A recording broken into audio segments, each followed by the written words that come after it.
Let's make this in FreeCAD. It's a shape that you might find in a camshaft or a connecting rod. Let's get started. Create a new document, new body, new sketch.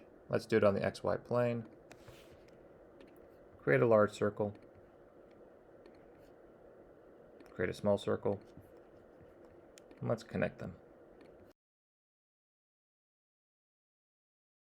Okay, I'm going to make this line and this circle tangent.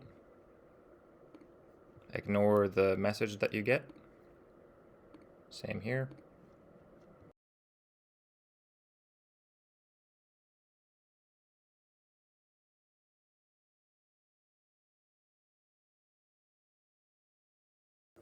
Looks good.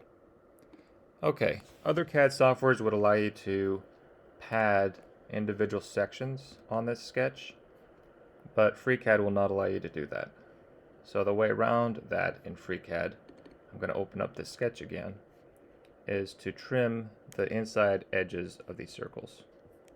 So I'm going to do that right now. Trim that and trim that. So at this point, I can pad that sketch. Now let's say I really wanted those inside edges as a reference. I can do that in FreeCAD, but I need to add it in manually. So select Create Arc. Go from this point down to this point. I have a redundant constraint, so just select here and delete it down here. Same on the other circle. I'm going to go from this point down to this point and delete my redundant constraint.